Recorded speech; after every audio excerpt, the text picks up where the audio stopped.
Monday. It's In Touch with Indiana Sports, powered by HoosierIllustrated.com. Hope you had yourself a heck of a weekend, especially if you consumed some Indiana football, or really college football in general. If you watched any amount of college football this weekend, you consumed what was more than likely the craziest weekend that we will see throughout the entirety of the college football season. And maybe that will get topped here in a week or two, or even later on down the season. But when you looked at the slate for last week, and I even mentioned this before, whenever I was going through some of the games I was betting on, I mentioned how there wasn't a lot of games that were expected to be highly contentious. Well, that ended up not being the case whatsoever, because we had 4 major upsets in the world of college football, nearly 5 if you include what almost went down in the late game with Miami and California. But Miami was able to dig themselves out of a huge hole, massive hole, and become the second bowl eligible team of the season after your Indiana Hoosiers, who were the first of 2020-24. Wow, 2020-24 doesn't make any sense. 2024, there are currently 2 6-0 teams there, both Indiana and Miami. Crazy stuff that the Hoosiers are a part of that. But, man, also I got to thank you guys, too, because I was pitching it all last week. I was really pushing it, and you guys came through. You helped us get to 500 subscribers on YouTube, on the Hoosier Illustrated YouTube channel.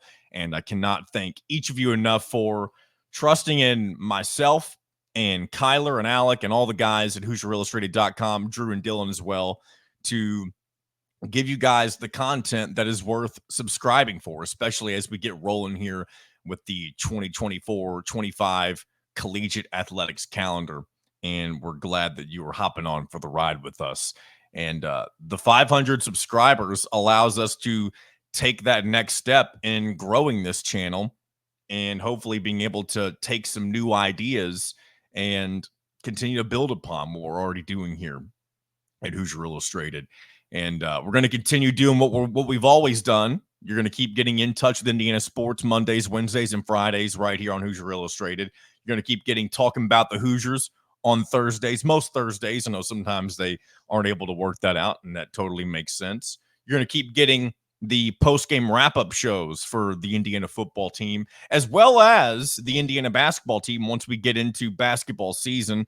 I don't know if we'll do those every single time. Again, we have to make sure that it always works with all of our schedules. But we are going to do our very best to bring you post-game content for both the football and basketball programs as we dive further and further into the season.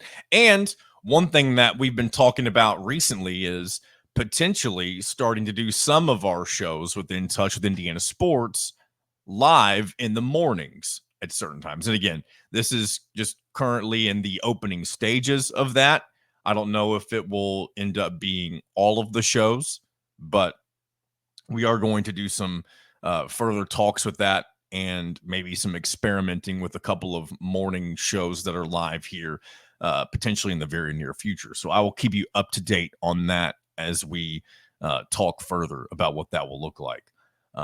Good show lined up for you today. I got 2 interviews, two guests joining the show. Our usual Mitchell Paige, going to bring him on here in just a moment to talk all things Indiana football and get his thoughts on not only the team, but the bigger picture for the Hoosiers football program in general, as they have reached unprecedented territory. Man, that's already 2 mild word slip-ups this morning.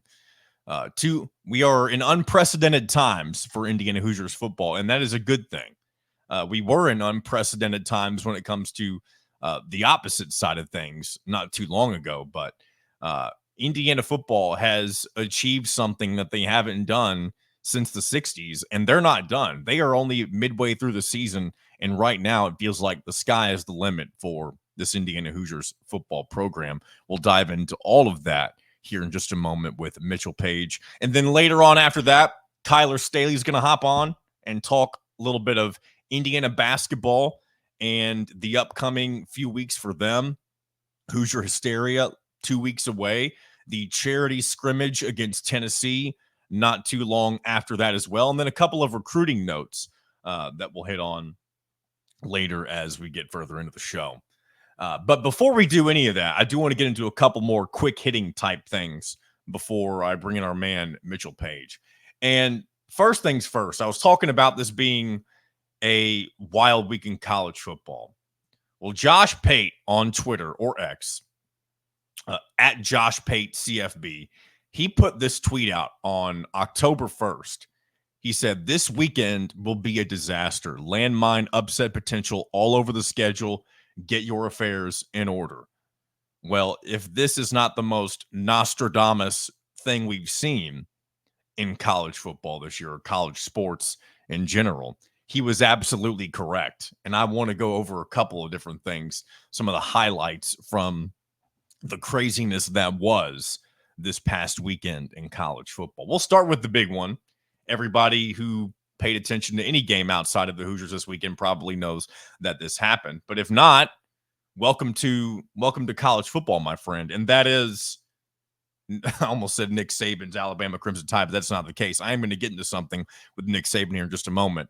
But Alabama, Kalen DeBoer, the former Indiana offensive coordinator, the new head coach at Alabama, took his first loss as the head coach of the Crimson Tide this weekend, and that was at the hands of none other than the Vanderbilt Commodores, the lowly Vanderbilt Commodores of the SEC. And I don't think a lot of head coaches expect that, especially when you're at an elite program like Alabama. You don't expect to have issues with teams like Vanderbilt, especially on the road when you're in an environment that is kind of like a home environment for you. And I do want to pull this up. I mentioned Nick Saban a moment ago. He had a conversation with Pat McAfee. I don't know if this was this weekend or if someone just reposted it because of the circumstances, but this is what Nick Saban had to say about Vanderbilt's football program to Pat McAfee. But the only place you play in the SEC that's not hard to play is Vanderbilt. Because when you play at Vanderbilt, you have more fans there than they have. And that's no disrespect to them. It's just the truth. It is the truth, but man, does that make Alabama look, and does it really not even Alabama, does that make Kalen DeBoer look bad for not being able to figure out how to get it done in a road environment that is barely a road environment? And, Kalen DeBoer is a fairly young head coach, at least when it comes to rising so swiftly up in the ranks of college football. He was going to fall on his face eventually, even if only temporary. I do expect this to be just a minor slip up for him long term, but who knows? We'll see where Alabama ends up later on in the season. But they did drop fairly significantly from number 1 in the polls all the way down to number 7. So it'll be, like I said, interesting to see how they bounce back from the loss that, again, nobody expected to see happen this weekend. On the same note as Alabama, real quick, there was a Bama fan on Twitter. One thing that's been very common this year to see for some reason, fans of teams, specifically of big programs, that will put outrageous things on social media saying they will do something if their team loses. This is just the latest example of that, where an Alabama fan said if the Crimson Tide lost to lost to Vanderbilt, they were going to hitchhike all the way up to the state of Oregon. And why you would say something like that, I don't know. I know it seems like we started with this earlier in the season when the Florida State fan said he would eat dog poop out of a cup if his team lost to Boston College, I believe. And that was already after their loss to Georgia Tech. I don't know if people are doing this that are actually fans now, if they're just doing it to just be funny and troll. But it is interesting that these different scenarios keep popping up throughout the world of college football. And I guess before we fully transition into Mitchell Paige, I guess we might as well go ahead and go over some of the other upset results from the weekend while we are talking about those. There were 2 in the Big Ten, and there was one other additional one in the SEC. Arkansas went down they hosted Tennessee and were able to get the job done, upset them 19-14. USC ended up going up into Minnesota, losing 24-17 there, with a few controversial late game antics going on with the referees that You hate to blame a game on officials, but there was definitely a lot more officiating nonsense going on in this game than there should have been. What else do we have? Oh, yeah, we had Michigan, of course. Michigan going up to Washington and losing to the Huskies. The Huskies avenging their national championship loss to Michigan by hosting the Wolverines and taking them down over the course of this past weekend. And then I know I mentioned Louisville a lot. They end up getting upset as well at home, losing to SMU 34-27. So a lot of carnage in college football this weekend. Indiana was not one of those teams. And actually, real quick before I forget, I almost mentioned another big result. A&M, who was previously unranked, kind of had early struggles in the season, losing to Notre Dame. They went and took care of business with, I say take care of business, they pull off the upset against number 9 Missouri, 41-10.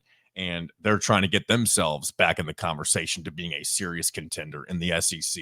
And I wasn't really a believer in A&M. And maybe I don't know how I feel about them still, but they're clearly back on the right track, being 5-1. And I'm sure they will be making a push for potentially making a run at the SEC titles. They're now 3-0 in conference play. So a lot of crazy results. Indiana able to avoid being a part of the carnage. As I mentioned earlier, they were a ranked team that went on the road and didn't lose. And somebody say, well, yeah, you went to Northwestern. It's not much of a road environment. Well, you know what else isn't a road environment that's very tough is Vanderbilt. And number 1 Alabama found a way to lose to them as well. So a lot of good things with Curt Cignetti and Indiana football. And here to talk more about that every week, and we welcome him each and every Monday, it is the former wide receiver, Mitchell Paige. We'll turn to him right now. Mitchell Paige here with me once again for a Monday edition of In Touch with Indiana Sports. Celebrating, chatting about however you want to take it. The Indiana Hoosiers football team is now bowl eligible without a loss, and it's the beginning of October. I know we talked about this as a potential dream scenario for the first year of Curt Cignetti. And I know a lot of us kind of just assume that, that's best case scenario, but that's not going to happen. Well, we're here and they're unbeaten. They haven't lost. They're bowl eligible. They're being talked about for a potential dark horse for the college football playoff. And Mitchell, just what are kind of your thoughts on how things have gone? I know we've been talking about this every single week, but you've got to be as excited as you've ever been for this Indiana team, I feel like. Yeah, that's exactly it. But it's funny. We talked about best case scenario. It's almost to the point in the season where it doesn't feel like this is even close to where they can go.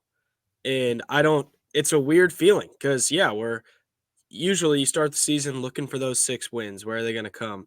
And I can't remember. I was reading one of the players talking about it. Someone asked him, I think, after the game, like, how's it feel to be 6-0 or how's it feel to be bowl eligible? I think that was the question, not 6-0. And he said, well, that's fine, but that's not the goal. That's not what we're here to do. It's nice, but it's not the goal. The goal is to win the national championship. And anytime someone from Indiana would say that, it was kind of like, all right, dude.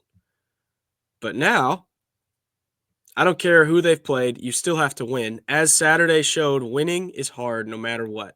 Winning on the road is even harder. Alabama goes to Vanderbilt, gets smoked, run out of the gym. Tennessee. And that's a very similar stadium environment comparable to what Indiana had with Northwestern. And when I say that, because not only are the stadiums small, but you kind of outnumbered Northwestern this weekend, whereas Alabama more than likely was outnumbering Vanderbilt on the road this weekend too. They showed I can't remember. It was some highlight from field level, and you could see the Vanderbilt stands in the background in a good chunk of it. And Laura asked me, wait, I thought this game was at Vanderbilt. It was all red everywhere. And Vanderbilt never gave up the lead. It's the first time in how many years that Alabama didn't lead the game. Very odd. Tennessee, high-flying offense, gets stymied at Arkansas. Teams were losing all over the place, and Indiana just does what Indiana does. They came in, take care of business. So I don't know. I'm kind of done hearing that they haven't played anybody talk. I do want to throw in one other thing while you're talking about teams that got upset. There was one other chance where that could have happened on Saturday night, and that's for your secondary team, the Miami Hurricanes. They were able to avoid getting upset by California late at night. Yeah, we I think I've talked about it on this show before that Maggie, my daughter, is undefeated.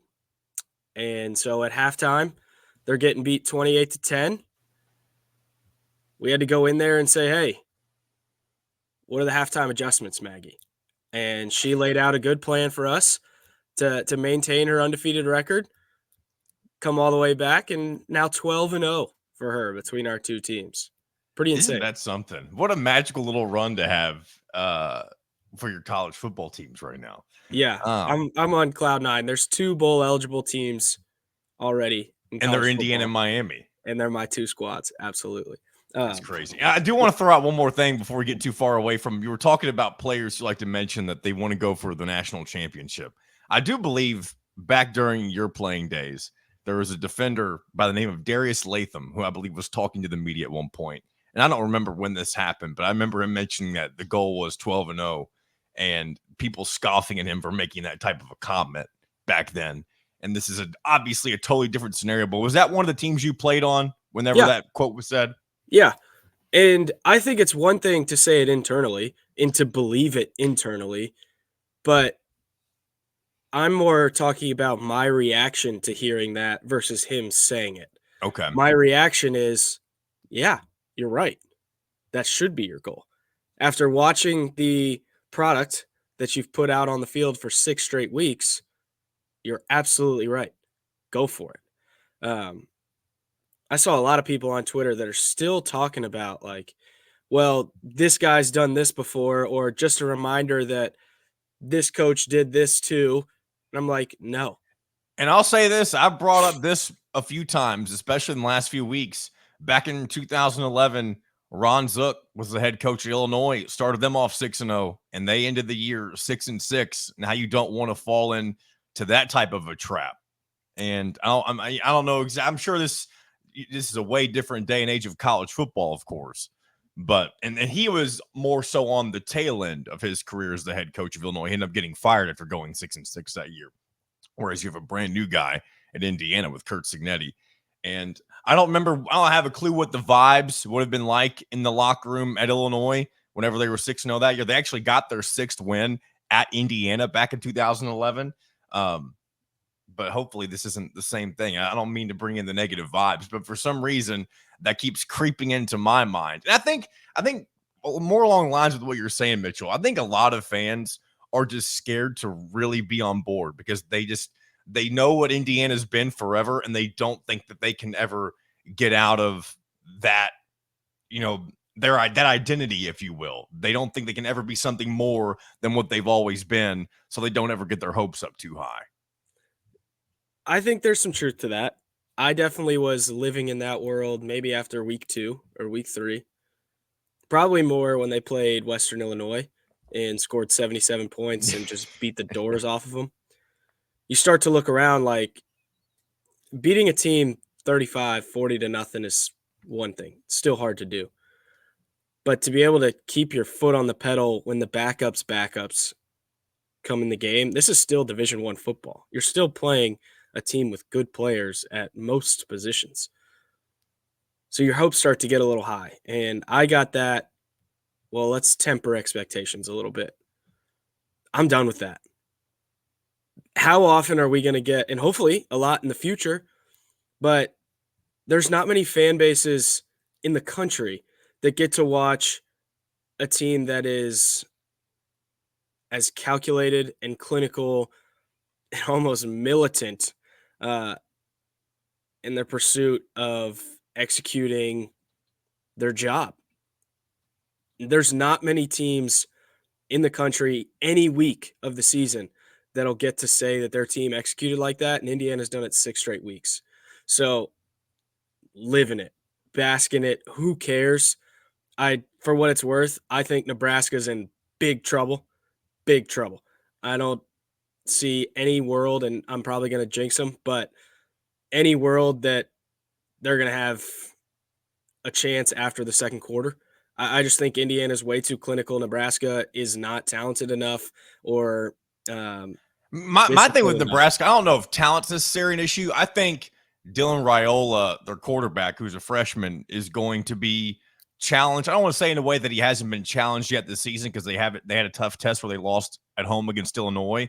But I think he's going to find moments where his back's up against the wall a lot against Indiana. And Indiana's really good at responding to anything that any team has thrown at them this year. And I think they're going to be put in similar situations in 2 weeks. And I think that's going to be just another step that shows the national guys that Indiana can play with. And I know Nebraska's not the best of the Big Ten necessarily, but I think it will for sure be a step up in competition from what you faced already. Yeah, for sure. But it's still, and again, Indiana fans bask in this. I'm not sure there's one player on their team, and maybe along the offensive line or something, but Indiana's offensive line graded out number 1 in the Big Ten, so I doubt it, and has all year. There's not one guy on their team that I want on our team over our starters. I don't care if it's the quarterback. I don't care if it's any receivers, running backs, anybody on their defense. I just don't see anyone that I want on our team. And that's a really cool spot to be in for the Indiana football Hoosiers. It just doesn't happen very often. So bask in it, live in it, Hoosier fans. We've got a squad that is dangerous, is tough, is resilient. And not one time this year have you had the feeling of even a little desperation or uneasiness.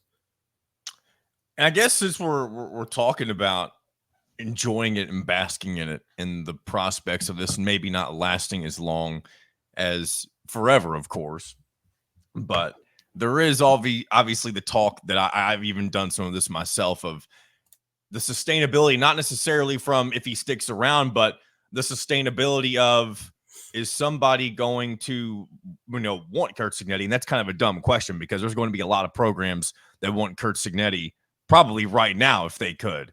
I mean, Florida's probably the biggest job that's going to be open at some point this season. And I do believe, and as most people believe, Lane Kiffin will be their number 1 choice. But if he ends up not taking that down the road, it wouldn't surprise me if Cignetti is the second choice or even the number 1 for other programs like that. So do you think, and I know that there's an extension that automatically happened when Cignetti earned his 6th win this past weekend and several bonuses that were involved with that as well. And I don't know how, if he keeps winning, if those, if any of that gets even higher, financially and that type of stuff. But do you worry at all about the prospect of Cignetti jumping? I haven't given it too much thought so far. One thing I always remind myself is that he is 63 years old, and that Drew, one of our writers at Hoosier Illustrated, mentioned this during the postgame wrap up that he thought he was going to retire at James Madison, and obviously that ended up not being the case. He's now at Indiana trying to build this up and doing a hell of a job, obviously. But do you think the call of a blue blood type of a job, especially while he's still young enough to take said job, does that worry you at all that he may do something like that potentially at the end of the season? Of course. Yeah, he's exceeded everyone's expectations by a million miles.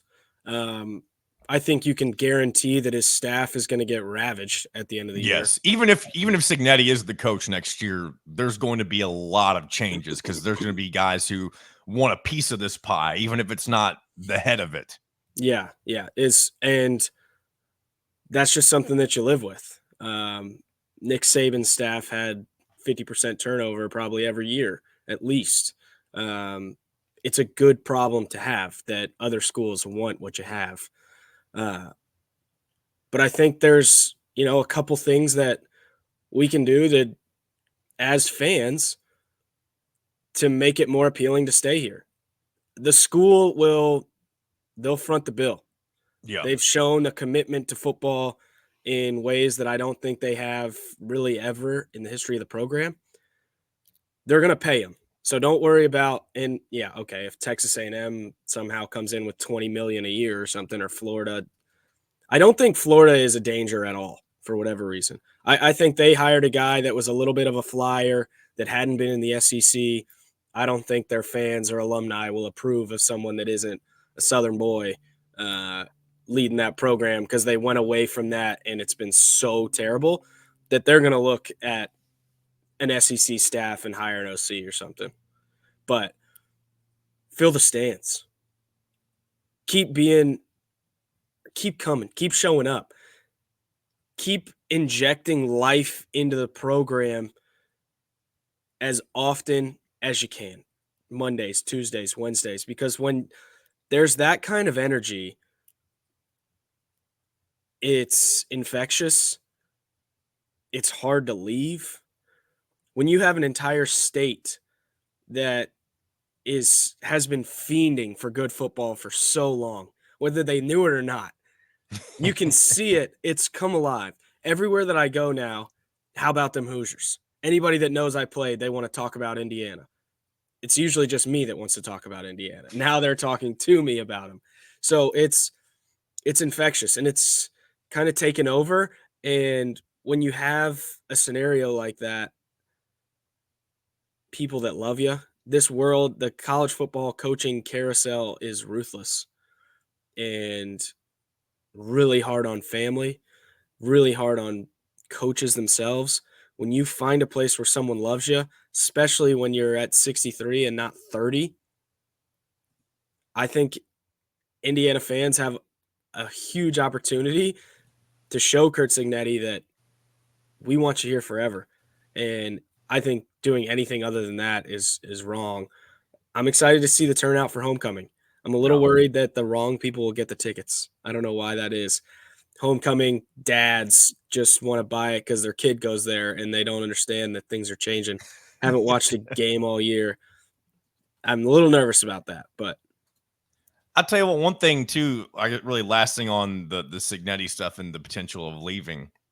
If he's able to make a college football playoff appearance here in year one, there's no reason to think that you can't replicate that in the future. Like, yeah, things are going to be more difficult no matter where you go, because like you mentioned, the entire staff is going to get different opportunities, different head coaching opportunities, especially guys like Mike Shanahan, Brian Haynes, even Tino Sunseri, even though he's only the quarterback's coach and the co-offensive coordinator.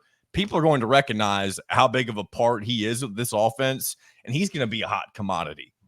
So no matter where Cignetti ends up next season, whether it's year 2 at Indiana or elsewhere in the world of college football, he's more than likely not going to have the same continuity that he's always had. So it would more than likely be, even if he's able to replicate it somehow, there's going to be a different set of growing pains because he's been able to take his staff with him pretty much everywhere. And maybe we're getting too far into the weeds of big picture stuff right now, but you can't ignore it, especially whenever you've had the start that has happened so far this year for Indiana. So where do we go from here? We've talked a little bit about Nebraska and hoping tickets don't get into the wrong hands. I've mentioned last week, I hope myself to be up at the Nebraska-Indiana game. It does unfortunately require certain circumstances to be met. Hopefully Indiana either has a noon or a late game, and the Louisville team that I also have obligations for has the opposite. If that's the case, I pretty much plan on being in Bloomington in 2 weeks for the first time this year. And I'm hoping I can make that trip up and see this football team in person. I love it. If you are, I'll be there as well. Have you made every game except for the opener this year? Yeah. And hope probably be at the rest of them. There's just some magic. That's right. You mentioned the magic. It's here. There's some magic in the air. It will be interesting, though, if it works out and you're able to make the trip to Bloomington. That will mean that I can make both trips as well. Because Miami. That's right, because you're wanting to go down and check out Miami taking on Louisville the exact same day. Yeah. Speaking of some magic, there's magic. Would it be a dream scenario or would it be nightmare scenario if Indiana and Miami met in the college football playoff somehow? Yeah, we'll have to. That's a thought that I have had and have not quite convinced myself is possible. Yeah. That's just too much happiness. I believe that one of them can make it. Yeah. I've been sad a long time, John. I've been sad a long time. I am not convinced that I can have a scenario where I'm happy either way. Okay. Interesting. Yeah. And it's, again, like we mentioned at the beginning of this, it is not even mid-October. We're a week into the month that is October. Both these teams are undefeated. Of course, we cover one of them primarily here on In Touch with Indiana Sports. Yeah. One of them is more of a novelty for these types of segments, but it is still fun. They're both happening at the same time, and I'm hoping this ride continues. Even if they somehow find a way to have a bump in the road along the way these last 6 games, and a bump in the road that doesn't include Ohio State. Because I think we're still, even though I do think that game looks a lot more manageable than it used to, I do think most people see that as an auto loss.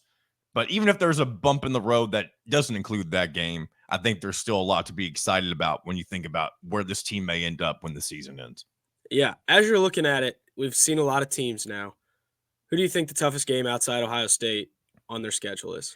I'd say I don't think it's Michigan. I know that used to be I don't even think it's the close. one that most people think. I think one thing that I don't even know if this is the correct answer. Actually, you know what? I'm going to change my mind again, even though I haven't even said it. It's Washington in 2 weeks. 100%. Or 3 weeks, I should say. That's the game that, for whatever reason, scares me the most. I don't think they're half as explosive as they were last year. I don't think they're quite as aggressive on defense, but they seem sound. They seem to play solid ball, similar to Indiana. Now you have to factor in their long travel. Yeah. That's shown to be a little bit of a beast for any team that has to do it outside of Indiana, because they just go in and then take care of business no matter what time or where it is, doesn't matter. But that's the game that is making me a little unsettled. Nebraska, especially now they're Michigan going State, to be rolling, and I don't know what their schedule looks like the next couple of weeks, but if they're able to string together a couple of wins to complement what they already did this past weekend against Michigan, they're going to have just as much momentum coming into the game as Indiana would if they're still unbeaten at that point. Yeah. Unfortunately, speaking of Michigan, I don't think Michigan will be a ranked team when they come to Indiana. And I don't even think they'll be receiving votes. They can run the ball, but that's about it. And now there's another factor where you may be facing another former Indiana quarterback with Jack Tuttle if he ends up being the guy taking this snap. If I would have been taking a drink, I would have spit it out when he came running on the field. I'm like, what? Who is going to play quarterback for them? And I'm happy for him. That's awesome that he needs to be the starter. The other kid, I'm sure he's a nice guy. They do nothing when he's in the game. So hopefully it is Jack Tuttle. That'll be fun. Little side. It'll have to be weird for him, especially if he does come into an environment where it is an Indiana team that is vying for a playoff spot. Hostile. He may be sitting. I mean, I know he's won a national title, even though he didn't play a major part in it in terms of what happened on the field, but he does have a ring, and it'll still be weird for him to come back and be like, man, I was a part of what was formerly the better days of the program, and now this is something totally next level. Yeah, and this is the last little bit I'm going to touch on, because there's a couple tweets from a couple news reporters, a guy I really like, I'm not going to say his name, comparing this to the Tom Allen days. Remember, Tom Allen did this, beat this team, did that. This is not the same. He did that under very weird circumstances. It was a very bizarre tweet. But those teams felt gimmicky, we were getting a lot of breaks, but it was a lot of 50-50 balls that went our way. It was like, holy crap, can we really do this? Can we keep doing this? This team is a machine. I keep using the word freight, or the comparison to a freight train, that once it leaves the station, which is usually the opening kickoff, you better get out of the way, because they're going to run you right over. And those teams did not feel – there has not been a team since I've been alive that has felt like this for Indiana, where they were disciplined and they just punched you over and over again right in the face on offense, defense, special teams. Underrated part, I was on Jim's show the other day talking about their punt returner. He didn't really do much on Saturday, but just over the course of the game, it's little things, or course of the season, little things like catching the ball so you don't lose a first down or two. Just little things. They're so sound at every position. There hasn't been a team like this in a long time at Indiana, so I will not hear. I don't care if you're buddies with Tom Allen. I don't care. Those teams were not this. They just Last weren't. thing I'll share before we wrap up. This is a tweet from Mike Schumann that I saw, I believe it was last night or 2 nights ago. This is Indiana's scoring margin in the first quarter this year. Have you seen this, Mitchell? It's an unbelievable stat. 73 points to nothing. They've not allowed a single team to score in the first quarter. It's And in the fourth quarter, they're stat. outscoring them 80-17. It's insane. Insane. Start fast, finish strong. That's the mantra for 99% of teams in college football. Indiana just does it. And that's what they do. And In they that go meat into and the bye potatoes week. in the middle, they just punch you. It's like the middle of a boxing match. They're just throwing body shots in the second and third quarter, and then they go for the haymakers to start the game and to finish, try to knock you out. Mitchell, I appreciate your time as always, and I look forward to doing this again, hopefully for more wins throughout the back half of the season. Yeah, absolutely. Got one little break. I don't know what I'm going to do. 2 breaks. We'll have the one later on in the back half of the schedule, too, before or after Michigan, before Ohio State. Can you imagine if they're 10-0 waiting for that Ohio State game? I don't know what I'm going to do. I don't know how I'm going to wait 2 weeks. I can barely wait 2 weeks now. We're only playing Nebraska. It is weird saying only playing Nebraska when they're having really their best start to a season in the last 10, 12 years, whatever it's been. Yeah, they are. I don't care. They're about to run into a shredder. And we'll leave it at that. Mitchell Paige, once again, former Indiana Hoosier walk-on turned scholarship superstar. We'll do this again next week. You're the man. Good stuff from Mitchell Paige, as always. Appreciate him taking the time to chat all things Indiana football.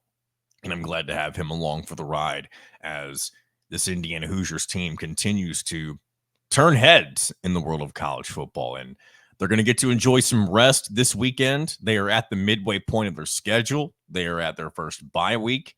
And if you're an Indiana fan, it is, as I mentioned, I feel like probably too many times already. It's early October. Your team hasn't taken a loss. You just get to sit back, realize your team is already bowl eligible, and watch the rest of the ensuing action this weekend when it comes to the other teams they'll be playing. And as always, later on in the week, we'll talk more about what I'm going to be taking betting wise. And if you followed along this weekend, I had a pretty good weekend on the books. Now, the parlay didn't hit, unfortunately, the one that I talked about on the show. We'll get into more of that after we do our segment with Kyler here in a moment, so I don't want to talk too much about it right now. So yeah, we'll just go ahead and leave that on the side as a side note, and we'll pick that back up on the other side. For now, I want to talk a little more Indiana basketball as we are only a few weeks away from the unofficial kickoff, or really the tip-off, we should say, of Hoosier Hysteria. And following that will soon be the charity exhibition scrimmage between Indiana and Tennessee. Here to talk a little more about that is basketball recruiting analyst from HoosierIllustrated.com, Mr. Kyler Staley. It's been a while since he's been on the show. Usually my partner when it comes to the HoosierIllustrated.com postgame wrap-up shows as well. But finally glad to have him back on In Touch with Indiana Sports here on Monday. So we'll let that roll right here. For the first time in a while, Mr. Kyler Staley, basketball recruiting analyst for HoosierIllustrated.com, back on In Touch with Indiana Sports. How you doing, sir? I'm doing good. It is October. It is still the early stages of October, early stages of spooky season, which I like to call it. So I love October because you've got college football, you're deep into that. And then it's getting closer and closer to basketball. You know, you got Hoosier Hysteria coming up soon. And, this year they got the charity exhibition with Indiana and Tennessee, and then all that other stuff. And especially locally when it comes to the high school scene, there's a lot of fall leagues going on. So really enjoy that. But I just think October is the best month of the year. The weather's cooling down, and Halloween's awesome, and football's awesome, and basketball. Everything's awesome in October. It really is. The summer is officially over, and I think one thing I've learned about myself, if I didn't know it already, is that I just hate the hot weather. I hate everything that comes with the back half of summer. And not that I don't appreciate it, because when you're a kid, you obviously enjoyed a whole lot more with, summer break from school and all that type of stuff. But when you're an adult especially in this business when you love to be around football, basketball, all that good stuff. You don't really get any of that. You get it in small doses, but you don't really get the full effect of it until you fully get back into the fall season. And I'm with you. I'm excited that it's here. We are very close to what we constantly refer to here as crossover season. You could even almost say that it is unofficially here now that Big Ten basketball media days have come and gone as of last week. And I guess we'll just start there. I want to kind of get your thoughts on really everything that was said. We're not going to break down every little bit of it, just kind of the highlights from Mike Woodson and maybe some of the other guys who were there, just maybe your overall takeaways as the Indiana basketball season really draws near over the course of the next several weeks. Yeah, so I know you had Dylan on last week, so I'll try not to repeat a whole lot of what he said. So he did a really good job for us being there last week for HoosierIllustrated.com. But I mean, I think the main talking points is just kind of the stuff that we've already been talking about. It was pretty repetitive, I would say. A lot of questions for the national media. That's probably what that's for, Big Ten Media Day, and obviously we had our Indiana media day for the people that are on the Indiana beat or whatnot. So, but it was pretty repetitive. I think there wasn't anything too crazy. I think that Mike Woodson said, obviously he repeated that he wants to play small ball this year. He thinks he's got the guys to do that. Talked about Miles Rice, the addition, and just really, a lot of people I think asked him, his strategy going in and attacking the transfer portal and building around the guys. And he pretty much gave straight answers. They needed dynamic guard play. That's what he did. They needed shooting. They needed a big to replace Khalil Ware, and they answered all those questions, all those holes that they needed to fill. And I think the one that's kind of getting a little bit overlooked, if you have a takeaway from Big Ten Media Days, is I thought they talked about Malik Reneau in great deal. I have a piece coming out, and just kind of promote, on HoosierIllustrated.com. I have a piece coming out about Malik Reneau, based off of Big Ten Media Day. But I centered around the question, is Malik Reneau the most important player of this team? Because a lot of what Indiana is going to do next year, playing small, the questions of can him and Umar Ballo play together in the front court?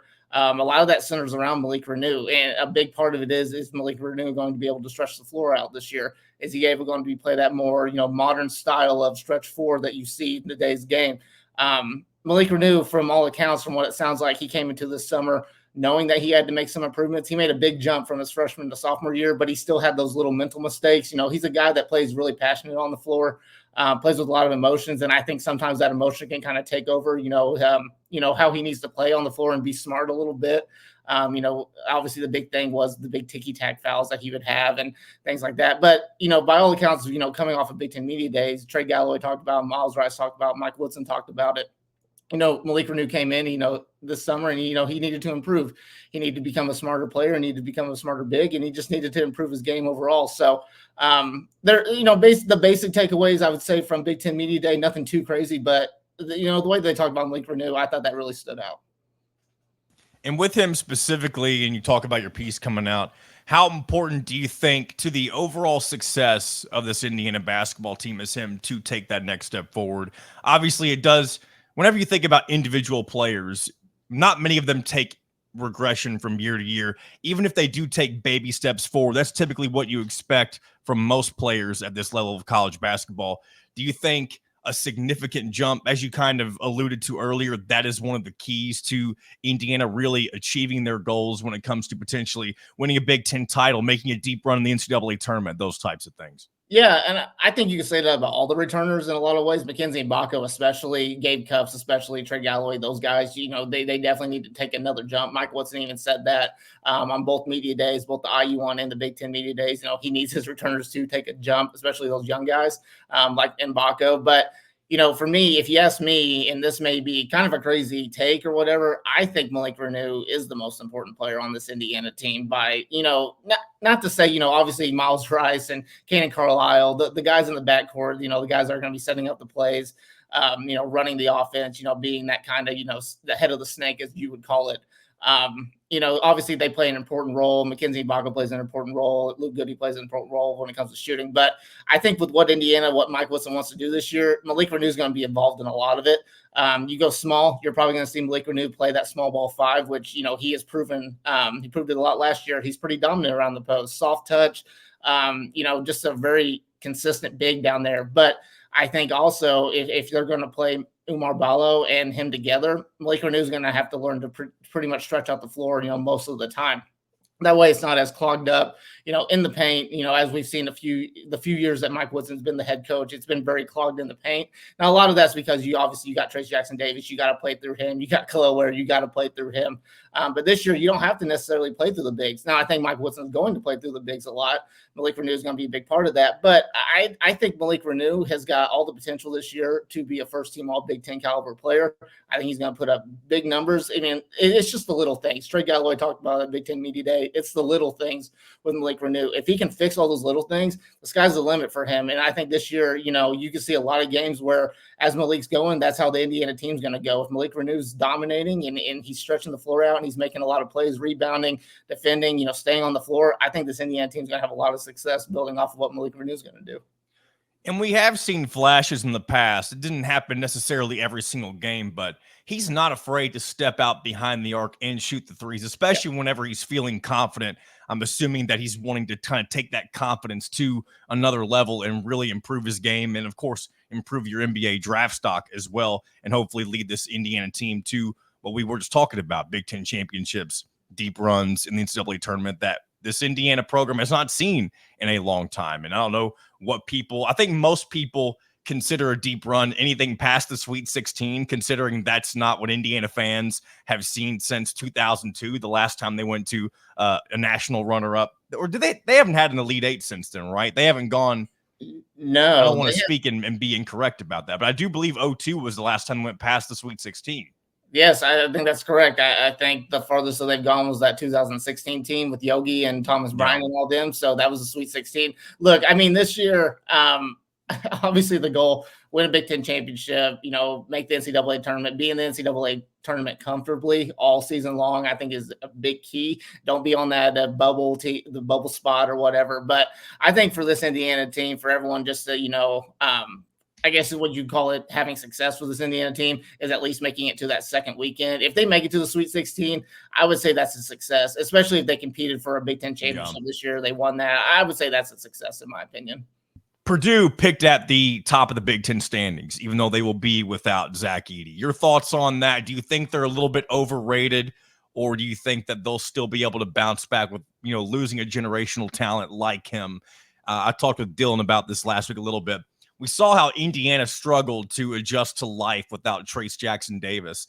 I tend to think that Purdue, while it may not be as big of a drop-off necessarily as Indiana's was, I don't think Purdue will be competing at the top of the Big Ten necessarily after losing somebody like him. Yeah, I mean, it's pretty much a right-on comparison. Purdue's going to have to adjust without Zach Edey, as Indiana had to do with Trace Jackson Davis. I respect the opinion, I guess, of the people that put Purdue as the the preseason number one team in the Big Ten. That they have dominated the Big Ten, and I think you have to respect them in that way. And also, they're coming off playing in the national championship game as well. So you look at it that way. But I agree with you. I think this Purdue team is going to struggle a little bit this year. I don't think that they're going to struggle enough to, be out of contention of competing for a Big Ten championship. I think Matt Painter's just a great coach. Those guys really buy into what he wants to do. And I think he's got the guys to play a little bit more spaced out this year versus, obviously just throwing it down to Zach Edey and letting him do his thing. But I think they're going to be one of the more fun teams, I think, watching this year, just because they'll have so many different pieces. And it would be kind of fun to see what they can do without having a big guy down low. Obviously, they've cut some big guys, but they're going to rely on Braden Smith, who's the preseason player of the year, Fletcher Lawyer, Trey Kaufman-Renn, those guys to really step up. Miles Colvin as well, who's probably one of the sophomores that is expected to make one of the bigger jumps in the college basketball scene. But I respect what they're going to do. It obviously on paper, I think Indiana is the more talented team. I think Illinois is obviously the more talented team when it comes to Purdue. But I respect the decision to put Purdue as the preseason number one team. Yeah, I guess I kind of get it if you want to really give them that extra bump for going to the national championship. But to me, like when I think about Big Ten football, for example, in comparison, like Michigan getting that extra bump because they are the national champions, the reigning national champions, that doesn't reflect what they are this year. Like, and again, you do have a brand new head coach. The situation is a little bit different when it comes to Michigan football versus Purdue basketball, but again, we'll have to wait and see what ends up happening. Again, they still have good pieces. You mentioned Braden Smith. They have a lot of guys returning that will be impact players for them, but we'll have to wait and see. This is talking season. We talked it. I mean, look where Indiana football was before the season started, picked second to last in the conference, and now they're 6-0 going into their bye week. So, crazy things can happen in the world of Division I college athletics.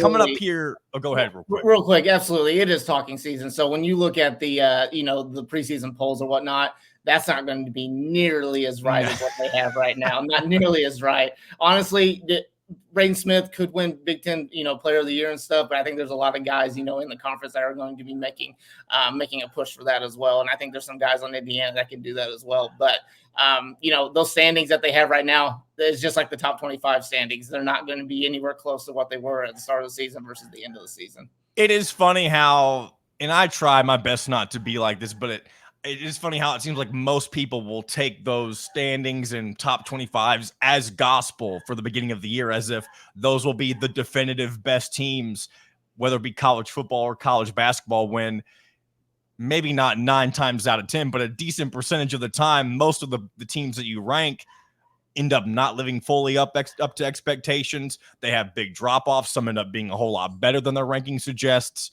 It's just craziness. But again, we're officially less than a month away from getting things underway. And before that, there'll be a couple more events for Indiana basketball. You have, of course, Hoosier Hysteria, which will take place the day before Indiana's homecoming matchup against Nebraska that Friday night. Always a big recruiting event for Indiana men's and women's basketball. I know we were still a couple of weeks away, so we may revisit this as we get closer, but what are kind of your early thoughts and expectations, whether it comes to the event itself or some guys who may be in attendance for that event? Yeah, it's a big recruiting weekend, first of all, especially this year with homecoming. And I think they did it last year, if I can remember correctly. They had Hoosier Hysteria and the homecoming. Yeah, I think that's been, I don't know if it's just last year or if it's been a couple of years, but I think that's a very smart move on the administration's part to kind of coincide the two. Yeah, because obviously you've got a lot of alumni, you've got a lot of fans coming in for that weekend. I think it's perfect, honestly, especially when it comes to recruiting, because you can see pretty much a full celebration of Indiana football and basketball all in one weekend. And I think that's, phenomenal. It's a really, really good job by the Indiana Athletics Department. But for Hoosier Hysteria especially, obviously that's the kickoff of, the basketball season in a lot of ways. It's the first time that these fans can really see these guys on the floor. This year they're bringing back the scrimmages, so obviously they won't go too hard, with the scrimmages, but you'll get to see a little bit about what these guys can do. Even before the charity game against Tennessee, you'll get to see them a little bit. You get to be up close and personal. It's always fun to watch their intros and things like that. But as far as recruiting, I do expect a lot of local talent. I think Hoosier Hysteria is pretty big when it comes to the local scene, more than anything. The guys that are in state, especially the young guys that are kind of on that fringe, they're starting to get their names out a little bit. The freshmen, sophomores, and even some juniors as well. And then obviously you've got big names that are still on the board, like a Braylon Mullins, who I don't know if he'll still be on the board by the time Hoosier Hysteria rolls around, but that would be a guy that you'd want in attendance. You would try to get Trent Sisley, who's already committed. You would try to get him in attendance just to be there, with the team and interact. And ever since Mike Woodson, has taken over as head coach, Hoosier Hysteria has become a lot more, I would say a lot more modern. You've got rap artists that are coming in and, you're just catering to the younger audience and you're catering to the recruits, because that's what it's like at the end of the day. But which is interesting considering Mike Woodson is an older coach, but him deciding to, make it the event itself younger and that type of thing. It's a nice little contrast of things, I guess. Yeah, he knows what he's doing. I've said this before. I think Mike Woodson is the perfect coach for Indiana when it comes to bridging the older generation and the newer generation. He understands the newer style of, college basketball players. He understands, the tradition of Indiana. He's the perfect guy to do that. If you want a guy, so you're recruiting a player and you want to, the breakdown of what the future holds or what's the past or whatever, I think Mike Woodson would be your guy. And he shows that at Hoosier Hysteria. And then we talked a little bit to the charity scrimmage coming up against Tennessee shortly after Hoosier Hysteria. It'll be the first time that Indiana basketball has participated in something like that. It'll be an early look at what this team will look like. Obviously, it's not a real game, so you're not really going to expect all the bells and whistles to come out, maybe get full effort from all of the different players, but it's still going to be an opportunity for fans to see this team for the first time against another team who has good expectations with the Tennessee Volunteers. I do think you're going to see a lot of overreacting to this game, whether it be win or a loss. And that's one thing that I'm trying to prepare myself ahead of time to deal with, because always with Indiana basketball, you're going to get overreaction. And whenever you're going to factor in a charity exhibition that I do believe will be nationally televised, I don't know if it has a network just yet, but this is something that's going to be brand new, at least for Indiana, and will provide an earlier look than usual, especially with the team that will not quite be as polished, because, again, no team will be this polished yet at this point when the season hadn't even started. So I'm just very curious to see, what the reaction will be after that charity exhibition against Tennessee later this month. You nailed it. No matter what the result is, I plead to Indiana fans, don't overreact no matter what happens, because you look at last year, Alabama beat Purdue. And if I can remember correctly, Alabama beat them pretty well as well. And then Purdue obviously, went on to become one of the best teams, across the whole entire season of college basketball. So no matter what, just don't overreact. Indiana could get blown out this game. They could blow out Tennessee. It could be a close game, a close battle. There's going to be some good things on the floor. There's going to be some bad things on the floor. I think for Mike Woodson, he's going to toy around with a bunch of different lineups. I think you're going to see pretty much all scholarship players, if they're healthy enough to play. I think you're going to see them on the floor, because Mike Woodson wants to see what he's got, what lineups work and stuff. And I think this is perfect. You can only do so much in practice, going up against your own guys. But when you're out there going up against a different team, a different opponent, it's totally a different ball game. And I think Mike Woodson's going to really he's going to take advantage of that.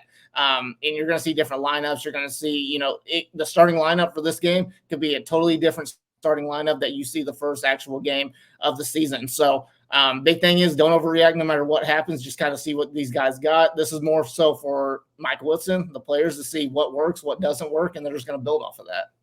And it'll be fun. Hopefully the result will be something that is pleasing, because I can only imagine the I don't want to say backlash. I mean, maybe it will be backlash, but things may be, and I'm not even going to humor it right now. We'll talk about it if it gets to that point, because I don't want things to get ugly this early on. But if there's a disappointing performance, especially when it's in a game that really doesn't mean anything, because of the competition level, people will assume that, the worstness is, again, I'm just going to stop myself right there in the tracks before I go too far down a rabbit hole that I don't want to go down at the moment. But before we wrap this thing up, Kyler, I do want to get your thoughts on this Indiana football team, because you and I, during the Hoosier Illustrated football preview, it was me, you, and Drew, we were definitely more optimistic than Drew was. We predicted an 8-4 record, and we did talk about the scenario that is now, it's come to fruition. It actually really did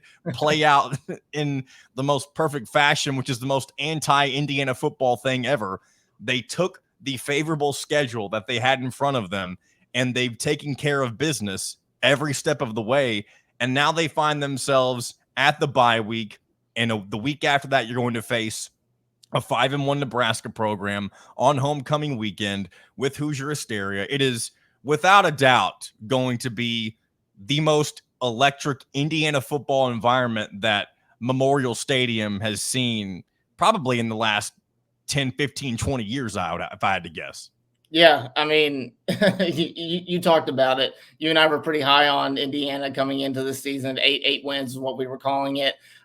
We talked about the perfect scenario of them being 6-0, and that's exactly what they are. I mean, the thing is I love about it is that Cignetti, was confident before the season, and people were like, kind of like, yeah, whatever. It's still Indiana football and whatnot. And the dude just takes care of business every single week. And I think that's the most fun part about this thing is all the doubters are just getting proved wrong. And this Indiana team's 6-0 and number 18 in the nation right now, which is crazy to think, because we thought, yes, competing for a bowl game, that would be the goal this year. That would be it. But no, the goal right now has been switched to, only, going after a bowl game to competing for the Big Ten championship, competing for a playoff spot, which is crazy to me. So, and then obviously, they were tested a little bit versus Northwestern. I thought the defense didn't really show up for the most part. I thought they struggled for a little bit, but the best part about it is that if one side of the ball is struggling, the other side of the ball is going to respond. And that's what the offense did. And anytime, you know, the defense really, they let up a bunch of big plays. The offense would just, you know, respond every single time. And that's what the best part about it was. So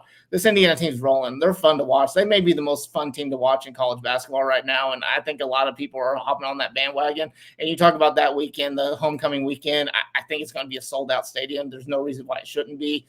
You've got basketball going on that weekend. You've got a bunch of alumni. It's homecoming weekend. It's going to be a blast. And I think it's going to be the most electric atmosphere you've ever seen Memorial Stadium be at. It's crazy. And Nebraska will have a lot on the line as well. Again, like I mentioned, they're 5-1. They will be competing for bowl eligibility for the first time. And I believe, I don't know if it's 10 years. It's been a long time since Nebraska has reached the postseason. So a lot on the line for both. Obviously, Indiana trying, it's crazy to say this, they were trying to march their way toward a Big Ten title appearance potentially. And then even a step further than that, the college football playoff at large, or even an automatic bid if they were to win the Big Ten. I know that sounds blasphemous to say, but at this point in the season, I feel like you can't ignore that those are, at least for now, legitimate talking points. And one thing that I love, I did this last week, Kyler, and I'm probably going to do it on the show today as well. I'm going to do a little college football playoff bracketology where I take a look at some of the dudes, part of the ESPN staff, or maybe depending on maybe a couple of other sites, depends on who I look at, but just see where they've got Indiana slated, because there were a couple of guys last week who had Indiana in their playoff projections,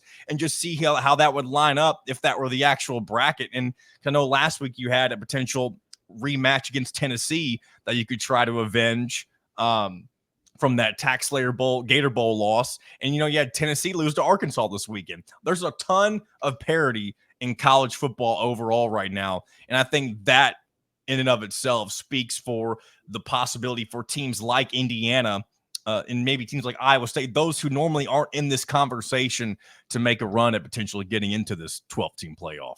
What is it now? I think today I saw on ESPN, their indicator right now, they have Indiana at like 51% to make the college football playoff. So I mean, that's a coin flip right there. Yeah, that's a coin flip. It's a coin flip. So the thing is too, it's like you got to kind of be realistic a little bit too. After this bye week, I think the real part of the season starts. Absolutely. Because Absolutely. This next stretch is just, it's brutal. That's what it is. And if Indiana's going to be a playoff team, they're certainly going to earn it after this upcoming thing. The good thing is, you know, they're competing for a Big Ten championship. You've got Ohio State, Oregon play each other this weekend, I believe. So one of them's going to have a loss. So that's an advantage for Indiana. So it feels like every single game moving forward for this Indiana team is a must win in a lot of ways. Yeah. That's fun. That's nerve wracking all at the same time. So Indiana, for right now, they're playing with house money. You know, from a broader point of view, they're playing with house money. But at the same time, Cignetti, he wants to compete for the Big Ten championship. He wants to compete for the college football playoff. That's exactly what this Indiana team is bought into. They are not satisfied with just being bowl eligible. They want, you know, bigger stakes, and they want to win bigger goals. So every game is important. Obviously, moving forward, they could get a little bit of help, you know, here and there. But at the same time, Indiana controls their destiny. If they're winning, they're competing. You know, you're looking at a college football playoff team, and it's going to be really, really awesome if that comes to fruition. We'll keep an eye on it, of course, as the season chugs along. But hey, if you're an Indiana fan, you can sit back and relax this week, because it is the first of your 2 bye weeks. You can watch the rest of the college football carnage take place while Indiana just enjoys a week off before they take on Nebraska. Kyler, appreciate you as always. And I guess I look forward to having you back on the post-game wrap-up show in a couple of weeks. Yeah, I mean, I missed it this weekend. Drew did a really good job of filling in for me. He did a really good job filling in for you a couple weeks ago. So he did. I will be back. You know, I will, you know, unless something comes up, I will be at the Nebraska game. So we will be coming live from Memorial Stadium. So looking forward to being back. And also check out all our stuff on HoosierIllustrated.com. A lot of good stories. I mentioned my Malik for News story that is going to come out, I think, probably Monday, Tuesday, somewhere around there. And also, I want to plug real quick with talking about the Hoosiers podcast. We got a mailbag episode coming up this week. So if you got questions about football, basketball, recruiting, you know, shoot me a message on Twitter at Kyler Staley. Shoot one, you know, to Drew as well. And then we will answer those questions on our podcast this week. Heck yes. Yeah, check that out every Thursday, just about every Thursday, talking about the Hoosiers right here on HoosierIllustrated.com and the YouTube page as well. So, Kyler, thanks again, and we'll do it again sometime. Yes, sir. As always, thank you to Kyler Staley for taking some time to talk all things Indiana basketball, even sharing some thoughts on the Indiana football team as they are a hot topic right now if you have not figured that out just yet. But one thing we mentioned a little bit of recruiting there at the end. I have a little bit of an update that Kyler Staley actually reposted on Twitter last night. This was first reported by Jake Weingarten. So this is some late news. Jam-packed recruiting weekend for five-star senior Eric Reeb. On Monday, he will be, I don't know if he's going to a visit or if this is someone he's being visited by, but on Monday, he will be talking with a Kansas assistant. On Wednesday, Mike Woodson and an assistant will be chatting with Eric Reeb. And then on Thursday, UConn's Dan Hurley, as well as one of his assistants, will be talking with him. So Indiana's still very much involved with Eric Reeb, even though he's not necessarily the overwhelming favorite to land in Indiana.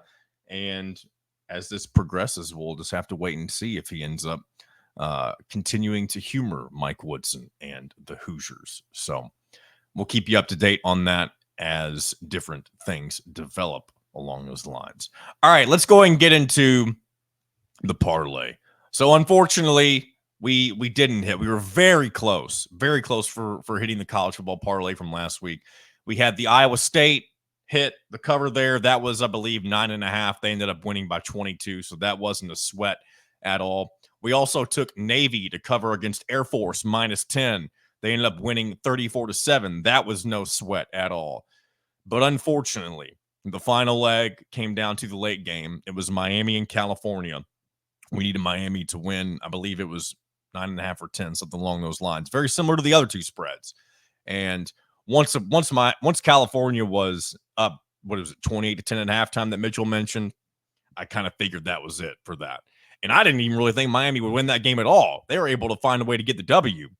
But unfortunately, weren't able to cover the spread, so the parlay did not hit. But if you did follow along with a separate bet, we did come out on top with that. And it was just a one-off straight bet. The Hoosiers did cover 13.5 for us to get us the payout there to make up for the parlay miss. And I finally hit an NFL parlay this week, or more than I had a parlay and a straight bet. I was over when it comes to betting on the NFL this year.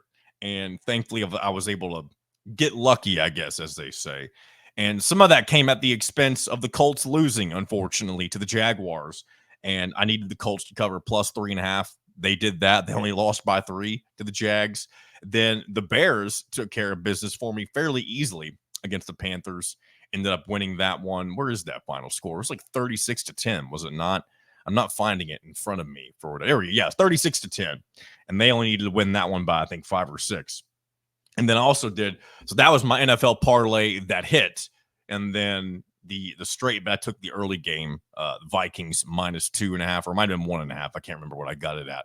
And they took care of the Jets for me. So got some momentum when it comes to the NFL as well. And I don't know if that will last. I'm not particularly good at betting the NFL, as I mentioned, but we will ride it as long as we're able to.